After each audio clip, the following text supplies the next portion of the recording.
আরফ J লিখেছেন, আমি ২০২২ সালে কেয়ার ভিসায় এদেশে এসেছিলাম। আমি চাচ্ছি এখন রেস্টুরেন্ট ভিসায় সুইচ করতে। আমার বয়স ২৫। স্যালারি রিকোয়ারমেন্ট কত হবে? নতুন স্পন্সরশিপের জন্য আবেদন করলে কি পরিমাণ সময় লাগে এটি পেতে? এক নাম্বার হচ্ছে যে ২০২২ সালে কেয়ার ভিসায় এসেছেন, তার মানে এই বছরের ৪ এপ্রিল যে চেঞ্জ হয়েছে তার আগের সময়ের কেয়ার ভিসা নিয়ে এসেছেন। মানে তার আগে যে মানে এখানে ২ টা ভাগ আছে। ৪ এপ্রিলের আগের ইস্যু করা কজ দিয়ে যারা ভিসা পেয়েছে তাদের জন্য এক আইন, ৪ এপ্রিলের পরের কজ দিয়ে যারা ভিসা পেয়েছে তাদের জন্য আরেক আইন। মানে তারা যদি নতুন স্পন্সরে যায়, নতুন কজ নেয়, তাদের জন্য আরকি এই ২ ভাগের ২ টা আইন।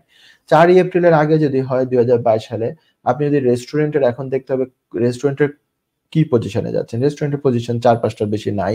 একটা হচ্ছে রেস্টুরেন্ট ম্যানেজার, তারপরে ফ্লোর ম্যানেজার, তারপরে হচ্ছে আপনার শেফ, তারপরে হচ্ছে কিচেন ম্যানেজার, এই ধরনের পজিশন গুলো আছে। এগুলা সবগুলা আপনাদের জন্য স্যালারি রিকোয়ারমেন্টস। এখানে দেখা গেছে যে গোয়িং রেটে একটা স্ট্যান্ডার্ড রেট, একটা হচ্ছে লোয়ার রেট আপনাদের জন্য। আপনারা যারা ২০২২ সালের মানে ২০২৪-এর ৪ এপ্রিলের আগের কজ দিয়ে এসছেন, ২০২২-এ এসছেন মানে অনেক আগে এসছেন।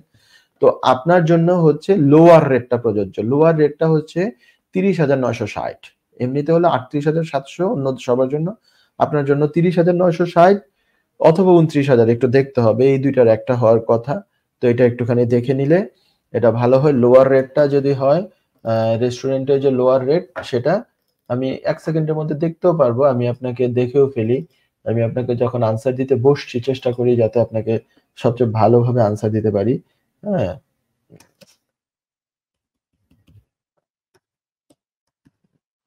তো আমি যেটা বলছিলাম যে এই এখনকার অকুপেশন কোড যেটা আছে, এলিজিবল অকুপেশন কোড যেটা 2020 আরকি। এটার জন্য যেটা, সেটায় আমি বলবো যে লোয়ার গোয়িং রেট যেটা, সেটা হচ্ছে আপনাদের জন্য অ্যাপ্লিকেবল। লোয়ার গোয়িং রেট হচ্ছে লোয়ার গোয়িং রেটের মধ্যে আপনার জন্য এলিজিবল হচ্ছে, যেহেতু আপনি যেটাতে যাচ্ছেন সেটা ইমিগ্রেশন স্যালারি লিস্টের আন্ডারে না, তাহলে এখানে রুলটা এরকম ২৯,০০০ অথবা লোয়ার গোয়িং রেট, এই দুইটার মধ্যে হায়ার যেটা। তো ২৯,০০০ অথবা lower going rate. Lower going rate আমি শেফ, আর শেফ হচ্ছে 5434, আর ক্যাটারিং এন্ড বার ম্যানেজার এগুলোতে হচ্ছে 5436। এই দুইটাতে আমি দেখতে পাচ্ছি ২৩,২০০ হচ্ছে লোয়ার গোয়িং রেট।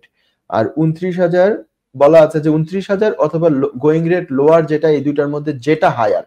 তো ২৯,০০০ হায়ার না, ২৩,২০০ হচ্ছে। তো আপনার জন্য অ্যাপ্লিকেবল হচ্ছে ২৯,০০০। ঠিক আছে? এভাবে এই জিনিসটা বের করা লাগে। আর বয়সের সাইডটা ক্লেম করা দরকার নাই। বয়স ২৫-২৬, এটা ২৬-এ আপনি পাচ্ছেন new entrant category. New entrant হচ্ছে প্রথম ৪ বছর আপনি লোয়ার রেটে আপনি থাকতে পারবেন। প্রথম ৪ বছর আপনার তো অলরেডি ২০২২ থেকে এখন ২৪, ২ বছর চলে গিয়েছে।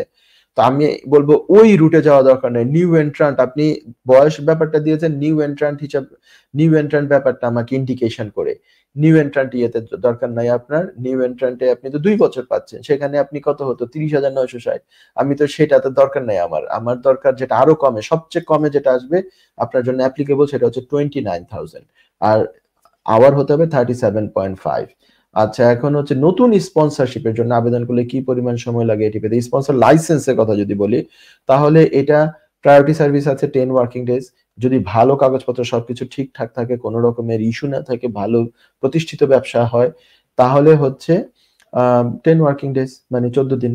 আর যদি সেটা না হয় তাহলে হচ্ছে 8 উইকস এর যে ওদের টাইমলাইন আছে সেটার মধ্যে চলে যায়, প্রায়োরিটি সার্ভিস থেকে ফেলে দেওয়া হয় ওইখানে। সেক্ষেত্রে ২, ২.৫, ৩ মাসও কোনো সময় লাগে। ঠিক আছে? আশা করি আপনি প্রশ্ন উত্তর পেয়ে গেছেন। যুক্তরাজ্যের ভিজিটর ভিসা নিয়ে দুশ্চিন্তা? আপনার আত্মীয় বা বন্ধুর ইউকে ভিজিটর ভিসা রিফিউজড হয়েছে?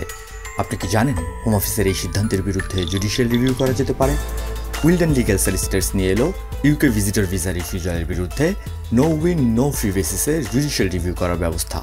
জি, ঠিকই শুনেছেন, নো উইন নো ফি। তার মানে আপনি আমাদের ফি শুধুমাত্র তখনই পে করবেন যখন আমরা আপনার জুডিশিয়াল রিভিউতে সফলতা এনে দিতে পারবো। আমাদের রয়েছে দীর্ঘদিনের অভিজ্ঞতা সম্পন্ন দক্ষ ইমিগ্রেশন সলিসিটার্স, যারা সর্বোচ্চ গুরুত্ব সহকারে আপনার জুডিশিয়াল রিভিউ পরিচালনা করবে। বিস্তারিত তথ্যের জন্য যোগাযোগ করুন 0207-423-9977। Wilden legal solicitors, your trusted law firm.